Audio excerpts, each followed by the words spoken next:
Assalamualaikum warahmatullahi wabarakatuh. Al-Fatihah. A'udzu billahi minasy syaithanir rajim.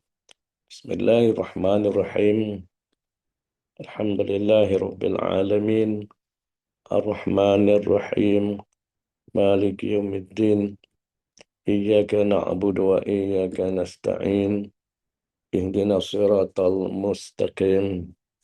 Siratal ladzina an'amta 'alaihim ghairil maghdubi 'alaihim waladdallin. Amin. A'udzu billahi minasyaitonir rajim. Bismillahirrahmanirrahim. Alhamdulillah. Wassalatu wassalam ala Rasulillah wa ala alihi wa sahbihi wa man wala.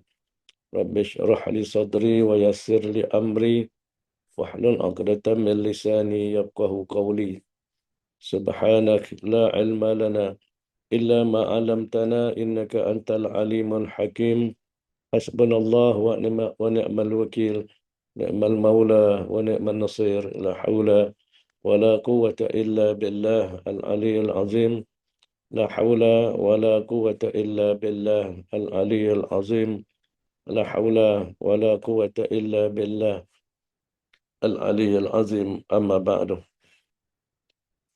Alhamdulillah, malam ni kita dapat bersama lagi dalam siri kuliah Membawa Hati di Bumi Al-Haramain. Kita masuk pada malam ni siri yang ke-9. Sebagai siri yang terakhir sebelum tuan-tuan, puan-puan sekalian akan bermusafir ke Tanah Haram untuk menunaikan haji, menyambut ataupun menyahut seruan daripada Allah Subhanahu Wa Taala. Malam ini tajuk kita ialah tahallul, bebas dengan ketaatan, yang mana tahallul ini termasuk di dalam ibadah haji, dalam perkara yang penting dalam ibadah haji, yang mana ramai manusia menyangka kebebasan itu ialah apabila seseorang itu dapat melakukan apa saja yang diingini. Namun pada hakikatnya, manusia paling bebas ialah manusia yang berjaya melepaskan diri daripada belenggu dosa, hawa nafsu dan penghambaan kepada makhluk. Di tanah suci selepas rangkaian ibadah yang panjang, akan hadir satu detik yang bernama tahallul. Ia bukan sekadar mencukur atau memendekkan rambut. Ia adalah simbol pembebasan, yakni bebas dengan ketaatan, lepas daripada larangan-larangan ihram yang menekan nafsu, yang menyebabkan nafsu terasa sempit, terasa tak selesa. Lepas tetapi masuk ke alam ubudiyah, pengabdian kepada Allah, ketaatan kepada Allah yang lebih matang dan lebih mendalam. Apakah makna tahallul? InsyaAllah benda ni, perkara ni rasanya dah diterangkan dalam kursus haji. Kita sebagai orang kaji sikit lah. Tahallul dari sudut bahasa membawa makna keluar daripada ikatan ataupun larangan. Maknanya apa yang asalnya larangan, bila tahallul maknanya dibolehkan. Maknanya larangan-larangan ihram yang kita terikat. Bila mana kita mula berihram, sebelum bermulanya manasik, maka dengan tahallul, larangan-larangan itu terangkat. Dalam manasik haji, ia bermaksud keluarnya seseorang daripada sebahagian ataupun keseluruhan larangan ihram setelah melaksanakan amalan tertentu. Tahallul bagi ibadah haji dibahagikan pada dua, iaitu tahallul awal dan tahallul tsani. Pertama, tahallul awal boleh dilaksanakan oleh jemaah haji apabila telah melaksanakan dua daripada tiga perkara seperti di bawah.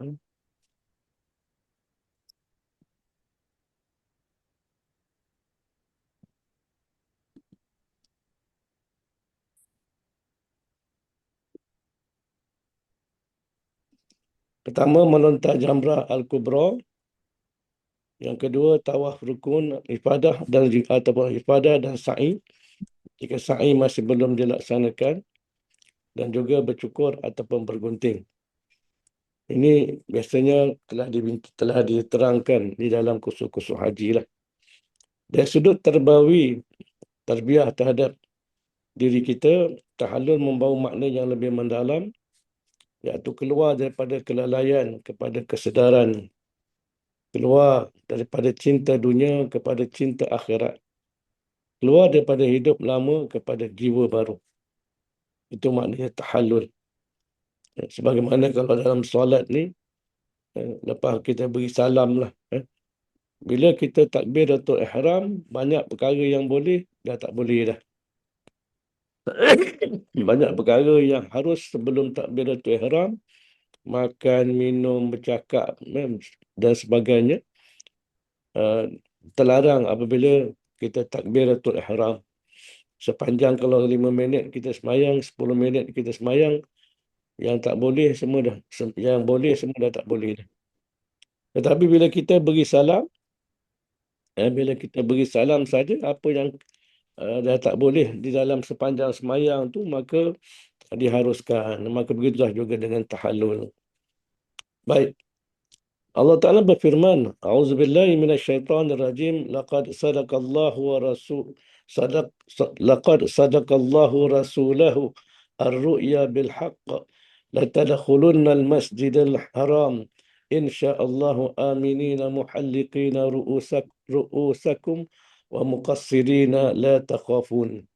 Demi sesungguhnya Allah telah membenarkan Rasulnya dalam perkara mimpi itu dengan sebenar-benarnya, iaitu kamu tetap akan memasuki Masjidil Haram insya-Allah dalam keadaan aman dengan mencukur kepala kamu dan memendekkan rambut kamu sedang kamu tidak takut.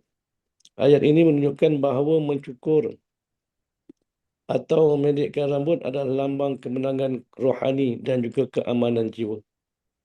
Apakah kelebihan mencukur kepala bagi orang lelaki lah?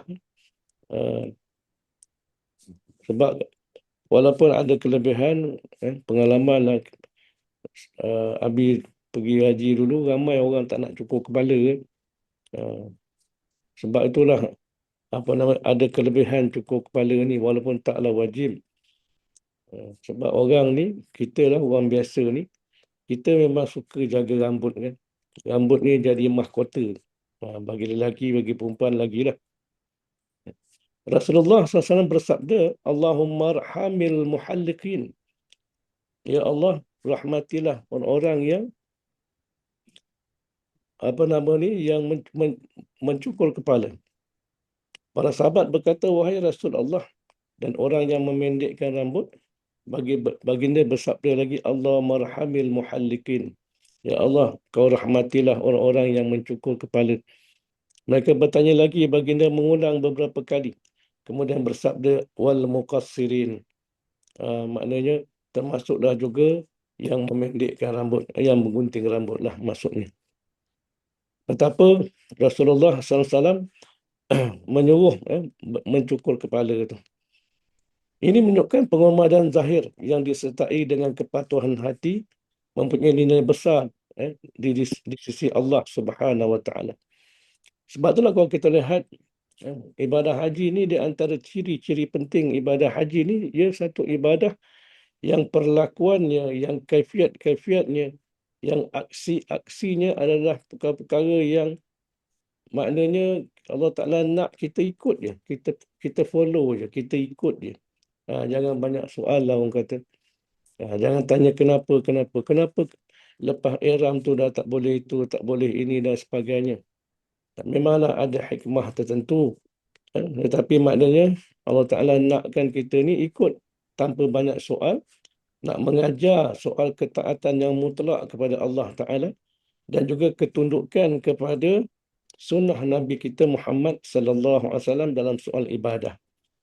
Dalam soal ibadah ni memang kita tak boleh reka cipta cara kita sendiri. Kita ada contoh tauladan panduan daripada Rasulullah sallallahu alaihi wasallam yang datang daripada Allah Subhanahu wa taala. Baik.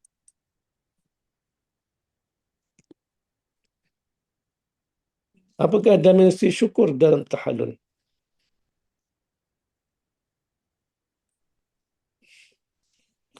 Tahallul berlaku setelah penat lelah ihram. Memula daripada manasik tu, kita mula berihram, pakai pakaian ihram, menjaga larangan-larangan ihram. Setelah penat tawaf, setelah penat sa'i, wukuf, mabit dan melontar jamrah, barulah berlakunya tahallul. Sama ada tahallul awal ataupun tahallul sani. Ia adalah ketika ataupun saat seseorang hamba itu patut tunduk bersyukur. Kenapa? Kerana Allah Ta'ala izinkan dia menunaikan semua ibadah-ibadah itu. Allah Ta'ala yang memudahkan kita. Kalaulah ikut logik kepala kita, bukan senang kita nak buat apa nama ni ibadah-ibadah tu yang memerlukan kesabaran yang tinggi, yang memerlukan tenaga yang banyak, yang memerlukan bekalan yang macam-macam. Kita diuji dengan nafsu kita, diuji dengan dunia kita, diuji dengan bagai-bagai lagi. Maka bila mana kita bertahallul, makna kita dah selesai menunaikan segala tuntutan-tuntutan ibadah. Ini menjadikan kita wajib bersyukur pada Allah Subhanahu Wa Taala. Syukur yang bukan sekadar ucapan Alhamdulillah. Orang Melayu banyak faham syukur ni Alhamdulillah aja. Itu sebab orang Melayu yang ambil mudah dalam bab apa nama ni, bab agama dia. Bagi dia syukur Alhamdulillah aja, walaupun dia tak semayang. Ramai orang sebut Alhamdulillah, syukur pada Allah, tapi dia tak semayang. Maka itu semua syukur hanya pada lidah, tuan-tuan. Itu syukur cara orang Melayu yang tak betul, tak kena dari segi agama. Jadi syukur bukan sekadar ucapan Alhamdulillah, tetapi mestilah sedar bahawa Allah Ta'ala yang menjemput ke tanah suci. Dan kita ni takkan dapat ke tanah suci, ke tanah haram, kalau bukan dengan jemputan Allah. Allah Ta'ala lah yang telah memberikan kita kesihatan. Bayangkanlah kalau kita tengok dalam diri kita macam-macam penyakit ada kan.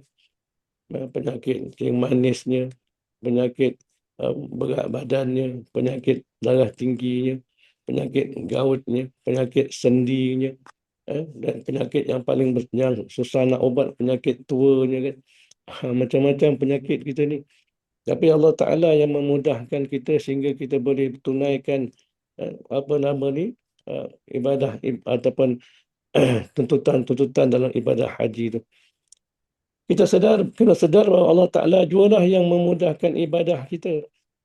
Dan kalau nak tengok besok di Tanah Haram, dengan berjuta manusia, dengan pelbagai apa nama ni, kerenah, dengan pelbagai bangsa, pelbagai cara ibadah, tiba-tiba Allah Ta'ala mudahkan untuk kita beribadah, dapat semayang kat masjid dekat Baitullah, dapat melihat Kaabah dan sebagainya. Itu hanyalah merupakan dorongan dan juga kemudahan yang Allah Ta'ala beri pada kita. Allah Ta'ala juga lah yang menutup kekurangan sepanjang perjalanan kita ni.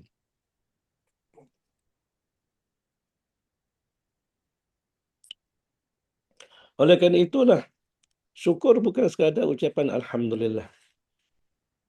Syukur berarti segala nikmat yang Allah Ta'ala dah beri pada kita ni, pertama, hati kita kena iktiraf dalam hati kita, kita akui kita ni hamba dia.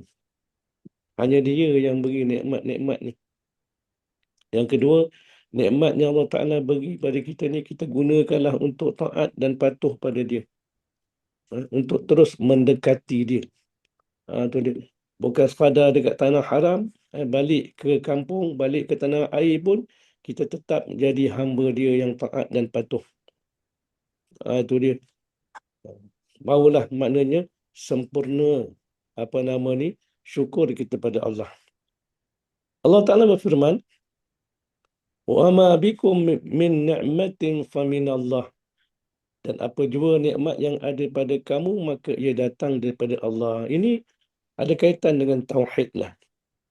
Dari segi tauhid, kita yakin dialah Allah, satu-satunya Tuhan. Maknanya dari dia lah segala nikmat, tak ada Tuhan yang lain. maka wajib syukur tu hanya pada dia.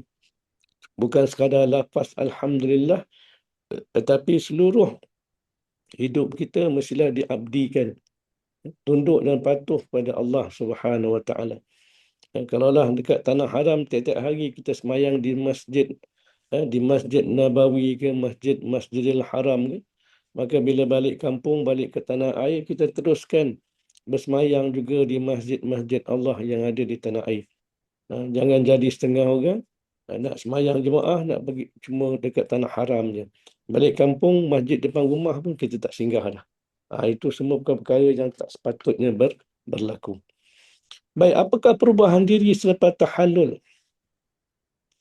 Rambut dipotong, tetapi ego juga perlu dipotong. Maknanya ego pun keegoan kita pun perlu dibuang.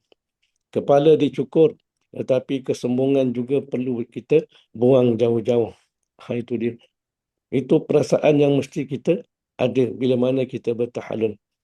Kalau seseorang hanya menukar rupa luaran tetapi tidak menukar jiwanya, maka dia belum memahami rahsia tahallul yang sebenarnya. Imam Ibn Al-Qayyim rahimahullahu ta'ala menyebut bahawa ibadah yang benar akan meninggalkan kesan pada hati dan akhlak.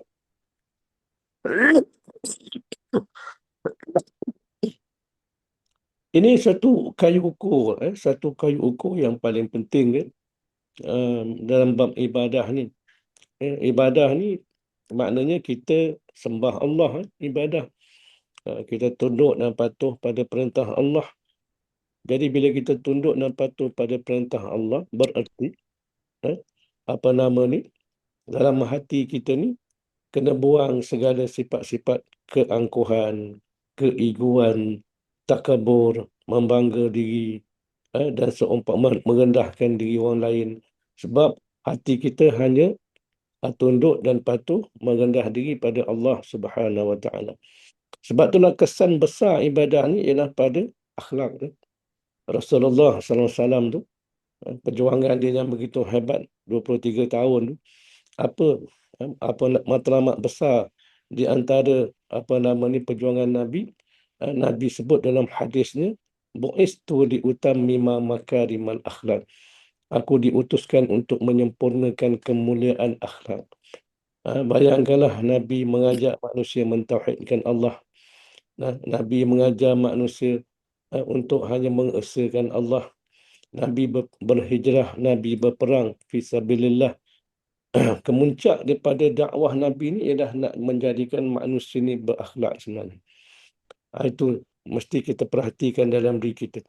Maknanya semayang kita, puasa kita, sedekah kita, baca Quran kita, zikir wirid kita, kalaulah tak melahirkan akhlak yang baik dalam diri kita, maka kita perlukan muhasabah yang lebih mendalam. Justru selepas tahallul, tanyalah diri kita, adakah aku lebih menjaga solat? Adakah aku lebih lembut dengan keluarga? Adakah aku lebih takut kepada dosa? Adakah aku lebih cinta kepada Al-Quran? Sebab jangan kita berasa tahallul ni kita dah bebas. Bebas maknanya kita dah sempurna ibadah haji kita hingga kita cuai dan lalai ke perkara tersebut. Macam mana bulan Ramadan lah. Ramai orang bulan Ramadan rajin semayang. Bulan Ramadan rajin bersedekah. Bila masuk bulan Syawal, kedekut balik. Bila masuk bulan Syawal, dah tinggalkan semayang witir dah. Dah tak baca Quran dan sebagainya. Sepatutnya, bila masuk bulan Syawal dan bulan-bulan yang seterusnya, apa yang telah kita amalkan di dalam bulan Ramadan, perlu kita teruskan. Bukan sekadar kita bersemangat di bulan Ramadan, kemudian kita tinggalkan di bulan-bulan yang seterusnya. Maknanya kalaulah kita dalam hati kita jawab ya, aku lebih jaga semayang. Maknanya semayang dapat buat di awal waktu contohnya. Orang lelaki terutamanya dapat semayang berjemaah di masjid dan di surau. Kalaulah kita lebih baik kepada keluarga, dulu kita sombong, kadang-kadang kita keras, bahasa kita kesat pada ahli keluarga kita, tiba-tiba kita berubah. Kita berubah, balik haji ni kita berubah. Ataupun kita lebih takut kepada dosa dan kita makin cinta pada Al-Quran. Kalau itulah kesan pada diri kita, maka berarti tahallul itu hidup dalam diri kita. Ramai orang keluar dari ihram tetapi belum tentu keluar dari hawa nafsu. Ramai yang memotong rambut tetapi belum memotong sifat takabur dalam dirinya. Percayalah bahawa tahallul sebenar ialah apabila seseorang itu bebas daripada dosa dan mula hidup sebagai hamba Allah Ta'ala yang baru. Sebab itulah, bila kita tahallul, bukanlah bermakna kita dah bebas. Bebas untuk buat apa saja. Bukan bebas buat apa saja. Tapi bebas untuk kita terus mentaati Allah. Balik tanah air, dah selesai semua ibadah haji, kita balik tanah air menjadi seorang hamba yang baru, hamba kepada Tuhan, yang esa, hamba yang sentiasa berhubung dengan Allah Ta'ala dan benar-benar mengabdi diri padanya untuk bersiap sedia menghadapi kehidupan selepas mati itu sendiri. Baik. Seterusnya, bagaimana kita bila pulang daripada Haramain? Dah selesai besok, 45 hari, 48 hari di Tanah Haram. Nak balik pula ke kampung. Dengan izin Allah Ta'ala juga. Sebab ramai juga ahli-ahli jemaah haji kan. Zaman Abi dulu, 2023, ada yang meninggal kat hotel. Baru ni pun kita tengok ada orang balik umrah meninggal dalam kapal terbang. Dah balik dah. Dah balik dah. Tapi tak sampai ke rumah. Maknanya itu semua Allah Ta'ala punya susunan. Patut habis. Sejak dulu sebut, kita ni kalau pergi haji, dapat tunaikan haji, letakkan dalam hati kita, seolah-olah kita ni dah bersedia. Kalau Allah Ta'ala tarik nyawa kita pun, kita dah bersedia. Kita redha lah apa yang ditentukan oleh Allah Ta'ala. Namun kalaulah kita dapat juga balik ke tanah air, apa yang perlu kita buat ialah bawalah Allah dalam hidup kita. Jadikan Allah sangat penting dalam hidup kita sebab kita dah pergi ke rumah dia. Ini berarti itulah yang dimaksudkan dengan istilah istiqamah. Apa yang kita lakukan di tanah haram, apa yang kita amalkan, apa yang kita ibadah, apa yang kita lakukan sepanjang 45 hari, 48 hari di tanah haram itu, itulah yang kita akan terus hidupkan dalam hidup kita yang baru bila kita balik ke tanah air. Baik, ujian terbesar bukan ketika berada di Masjidil Haram atau Masjid Nabawi. Masa tu kita bersama jemaah-jemaah, rombongan-rombongan kan, kita bersemangat pergi masjid, bersemangat tutup aurat, bersemangat bersedekah, bersemangat tak mengumpat orang dan sebagainya. Tapi kita balik ke tanah air, itulah ujian yang terbesar bermula, iaitu apabila seseorang pulang ke rumah. Di Haramain, suasana membantu kita untuk taat. Azan berkumandang, kita tengok semua orang berlumba-lumba untuk beribadah. Hati kita lebih lembut. Tetapi apabila pulang, seseorang itu akan kembali ke dunia biasanya. Kerjanya, kesibukannya, telefonnya, urusan keluarganya, gangguan syaitannya, tuntutan-tuntutan nafsu dan macam-macam lagi yang akan mengelilingi kita. Di sinilah nilai sebenar haji diuji. Adakah Allah Ta'ala hanya di tanah haram atau Allah dibawa pulang ke dalam kehidupan bila balik ke tanah air? Tanda haji mabrur, Rasulullah sallallahu alaihi wasallam bersabda, Al-hajju al-mabruru laisa lahu jazaa'un illa al-jannah. Haji yang mabrur tidak ada balasan baginya selain syurga. Hadis riwayat Bukhari dan Muslim. Ulama menjelaskan antara tanda haji mabrur ialah berubah menjadi lebih baik. Maknanya hamba yang lebih baiklah selepas pulang. Kalau kita di tanah haram banyak semayang sunat, kita balik kampung pun kita terus semayang sunat. Kalau kat tanah haram kita dapat qiyamul lail tiap-tiap hari, 45 hari, 48 hari, maka kita balik kampung pun kita teruskan qiyam. Kalau di tanah haram kita dapat baca Quran setiap hari, dapat berzikir, dapat berdoa, maka teruskan. Kita teruskan bila balik ke kampung, ke tanah air. Itu tanda besar haji mabrur. Sebab apa? Sebab apa nama ni, bila kita berada di tanah haram, hati kita sampai merasakan betapa dekatnya Allah Ta'ala dengan kita. Betapa dekatnya Allah Ta'ala dengan kita. Maka bila dekat tu, kita balik, walaupun balik ke kampung yang jauh daripada tanah haram, hati kita tetap dekat dengan Allah Ta'ala. Istiqamah adalah karamah terbesar. Allah Ta'ala berfirman, "Fastaqim kama umirta." Maka hendaklah engkau tetap teguh di jalan yang diperintahkan kepadamu. Istiqamah bermaksud terus berada di atas jalan taat, jalan keimanan, walaupun perlahan, walaupun diuji, walaupun tiada siapa melihat. Bukan, istiqamah ni bukan ada tempoh tertentu. Ada setengah orang istiqamah sampai hari ni je. Ada orang istiqamah sampai esok je. Istiqamah ni sampai bila? Sampai mati. Dalam Quran Allah Ta'ala sebut, "Wa'bud rabbaka hatta ya'tiyakal yaqin." Sembahlah Allah Ta'ala itu, Tuhan kau itu, sampailah engkau mati. Tu dia. Sampai mati kena sembah Allah. Barulah nama istiqamah. Imam Al-Qushayri rahimahullahu ta'ala menyebut bahawa istiqamah lebih tinggi daripada 1000 karamah. Kerana karamah mungkin sekali berlaku, tetapi istiqamah ialah perjuangan setiap hari. Orang Melayu kan suka karamah-karamah kan. Keramat lah, keramat tu. Orang Melayu kan suka wali-wali dan sebagainya. Tapi di sisi para ulama menyebut istiqamah tu lebih tinggi daripada makam kewalian. Itu kena faham. Sebab bukan senang nak istiqamah. Contohlah sekarang ni kita nak istiqamah, wirid lepas mayang pun susah. Dan yang sekadar subhanallah, alhamdulillah, Allahu akbar 33 kali itu pun susah now kita nak buat, kata orang Melaka. Tu dia.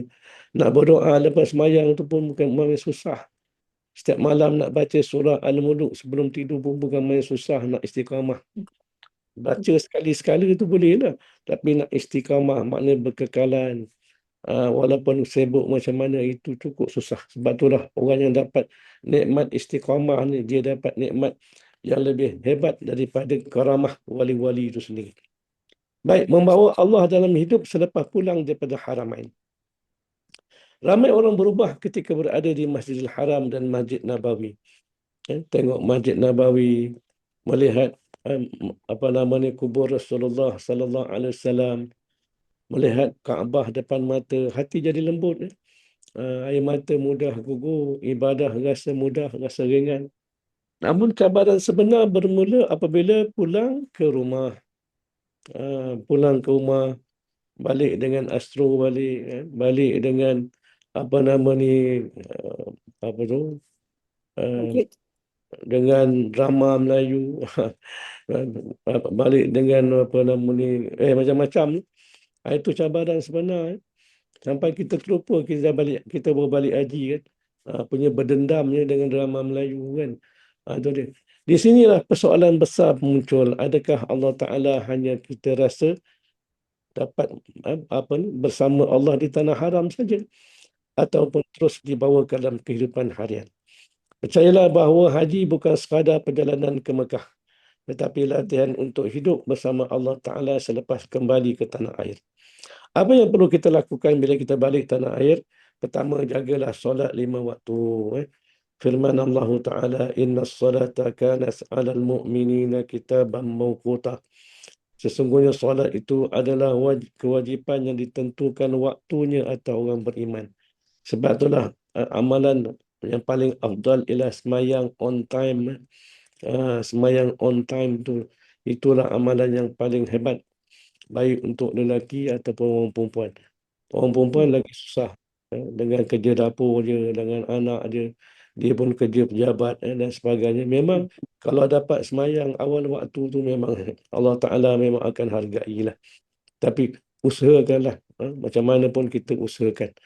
Di Mekah kita sanggup bangun awal, berjalan jauh.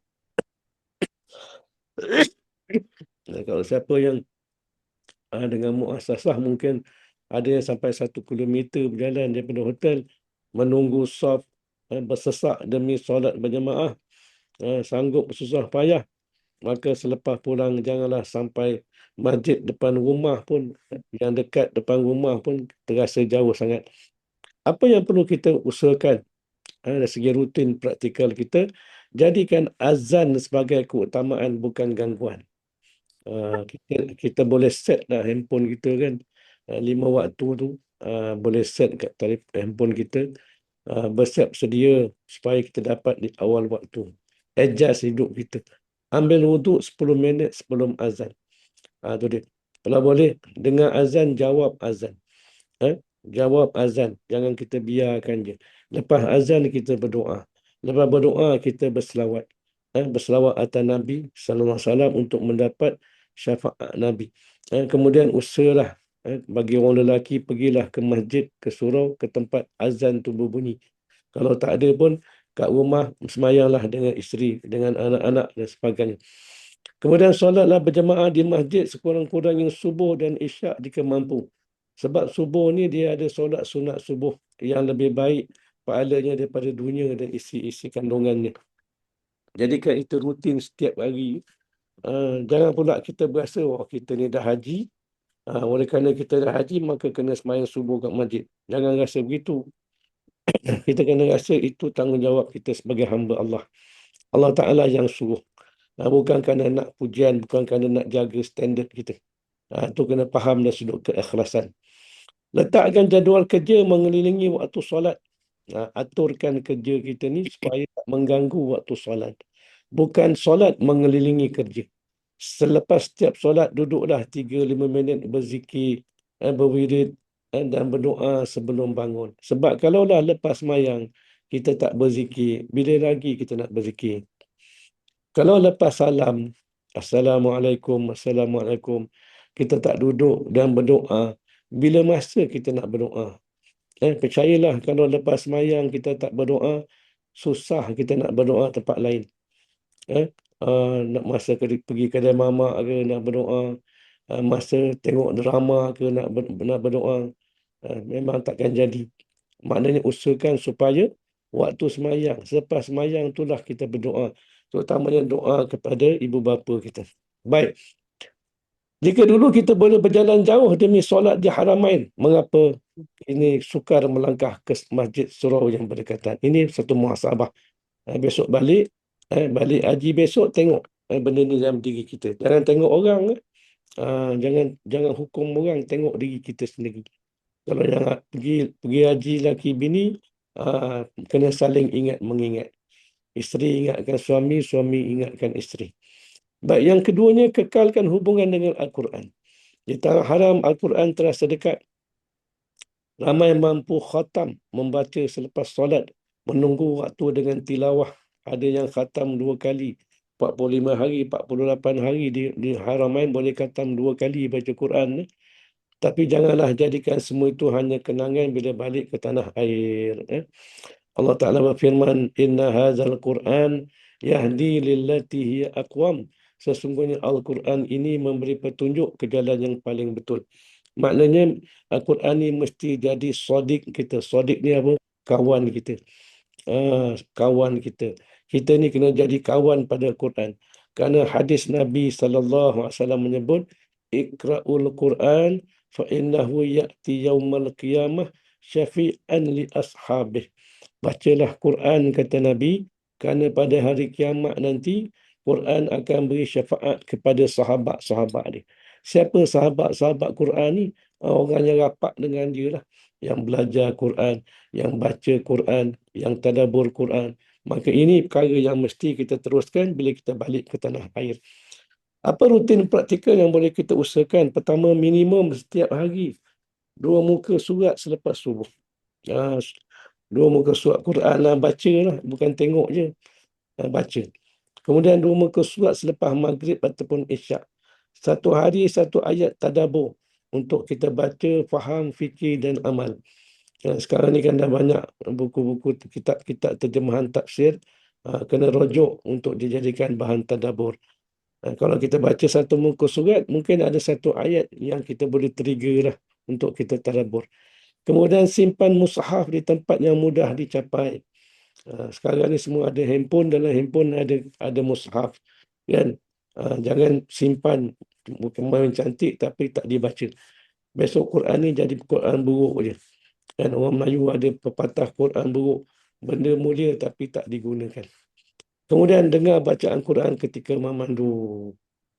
Baik, sebagai muhasabah jangan hanya membawa mushaf pulang dalam beg, tapi bawalah Al-Quran hidup dalam jiwa kita. Kalau mampu menghafal sikit-sikit, hafallah juzuk Amma ke, surah Al-Muluk ke, surah Al-Waqi'ah ke, hafalkan. Itu lebih baik.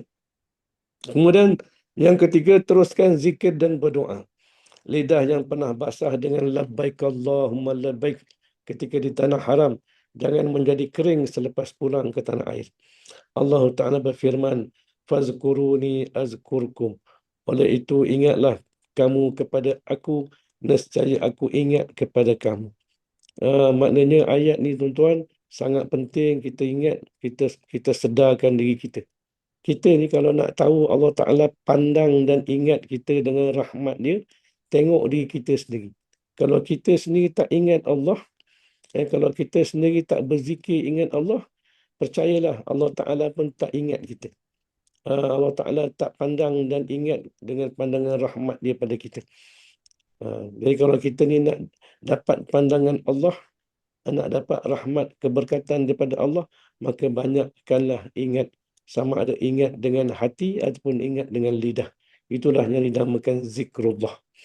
Apa yang boleh kita praktikkan setiap hari? Zikir pagi selepas subuh. Ini yang saya dah sebut dulu. Carilah ke kedai-kedai zikir al-maksurat. Al-maksurat ni dia zikir pagi untuk baca selepas subuh dan juga zikir petang. Lepas asar ataupun lepas maghrib boleh kita baca. Sehari semalam paling tidak kita beristighfarlah 100 kali sehari. Berselawat atas Nabi 100 kali paling tidak. Dan juga tambahan lagi tahlil la ilaha illallah 100 kali. Sebab Nabi SAW pernah menyebut dalam hadisnya, jadidu imanakum, perbaharuilah iman kamu, kata Nabi. Sahabat bertanya, kaifa nujaddid imanana, bagaimana kami nak memperbarui iman kami ya Rasulullah? Nabi kata, aksiru biqauli la ilaha illallah. Kena banyak-banyakkanlah menyebut la ilaha illallah. Itu namanya tahlil. Jangan jadi kita orang Melayu, tahlil ni menunggu majlis tahlil. Kenduri tahlil. Bila tak ada kenduri tahlil, kita pun tahlil. Tak ada tahlil. Padahal tahlil ni, setiap hari, usahakanlah kita ucapkan 100 kali. Itu dia. Dan juga zikir-zikir ringkas sepanjang hari. Subhanallah, Alhamdulillah, La ilaha illallah, Allahu Akbar. Ini semua zikir-zikir yang ringan pada lidah, tetapi berat di timbangan amalan besok. Dan sebelum tidur, berdoa, bacalah ayat kursi, bacalah 3 qul dan bermuhasabah, supaya kita tidur, kita niat minta pada Allah Ta'ala kejut kita pukul berapa, pukul 5 pagi, pukul 4 pagi untuk kita bangun tahajud, bangun untuk berwitir, sehinggalah menjelang subuh tu sendiri. Percayalah bahawa kita, jika lidah kita tidak sibuk menyebut nama Allah, kita akan sibuk menyebut dunia sepanjang hari. Bercakap tentang duit, bercakap tentang game, bercakap tentang hiburan, bercakap tentang orang, mengumpat orang, mengata orang, bercakap pasal politik 24 jam. Percayalah kalau hati kita tak ingat Allah, hati kita akan keras tanpa kita sedari. Baik, yang keempat, tinggalkanlah maksiat lama.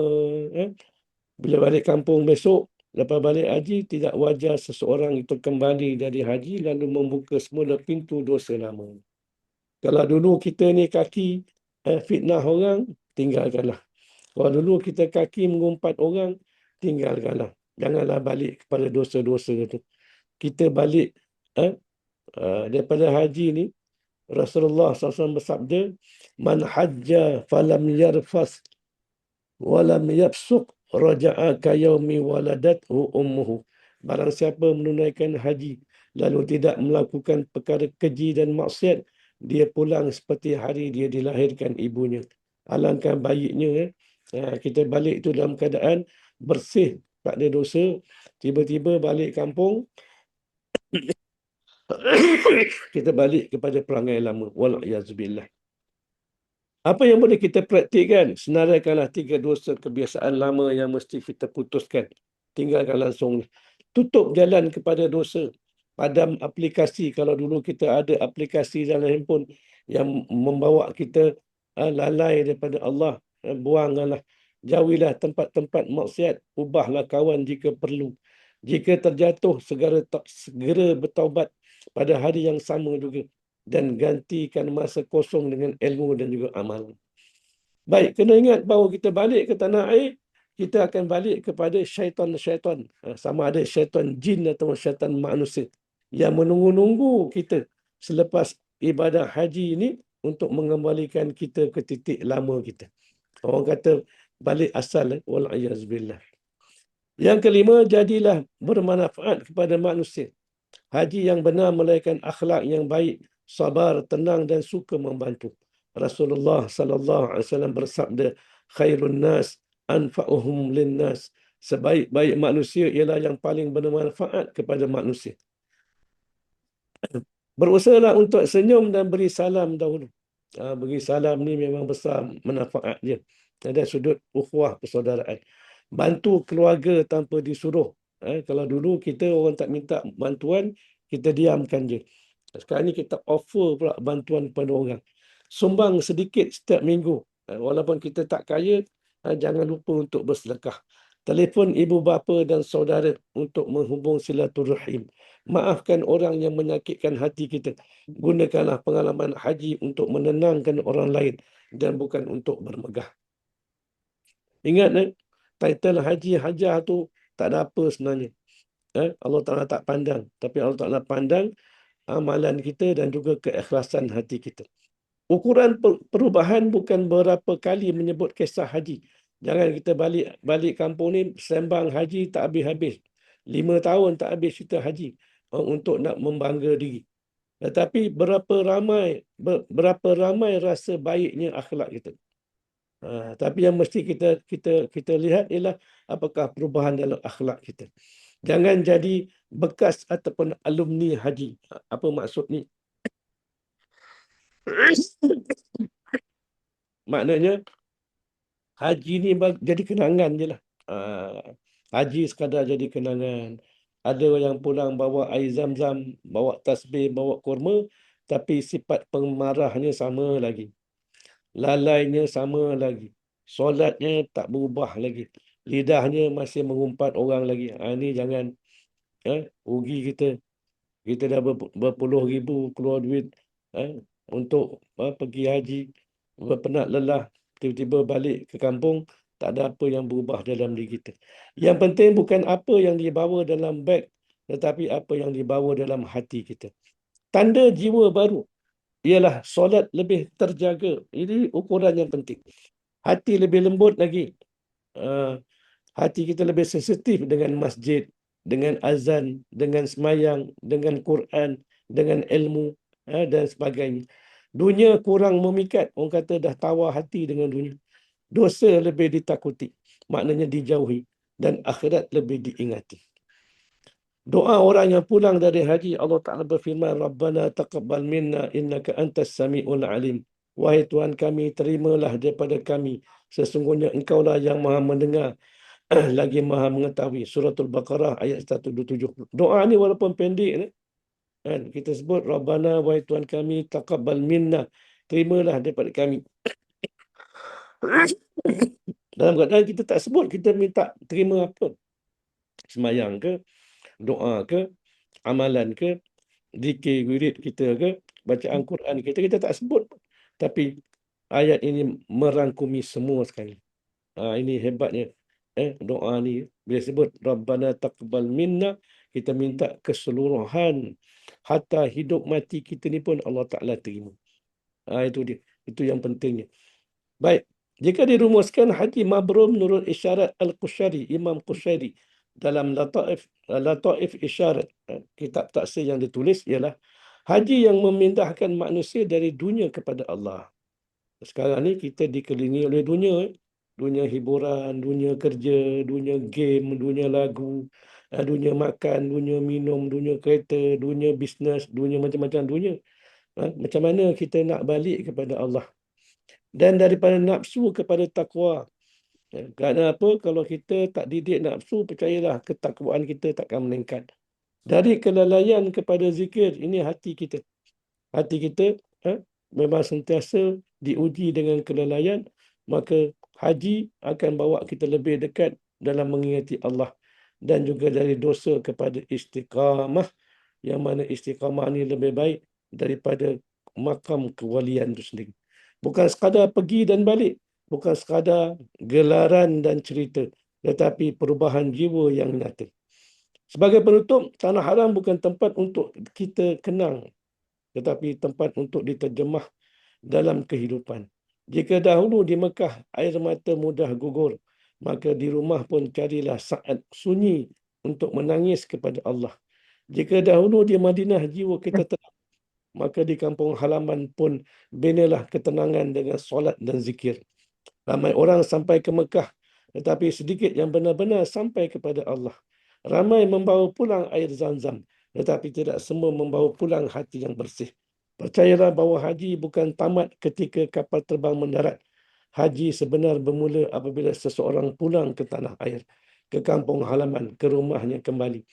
Haji Mabrur bukan dikenali dengan panggilan Tuan Haji ataupun Hajah, tetapi dikenali dengan perubahan akhlak, lembutnya hati dan istiqamah selepas pulang.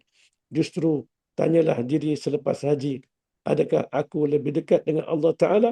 Jika jawapannya ya, itulah antara tanda mabrurnya haji kita. Wallahu a'lam bissawab.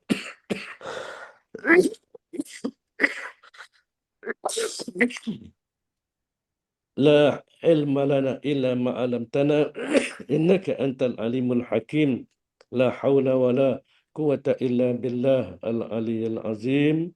Mudah-mudahan tuan-tuan dan perempuan sekalian selamat pergi dan juga selamat balik sebagai seorang hamba Allah yang sebenar, insya-Allah. Wallahu a'lam bissawab. Kalau ada persoalan silakan.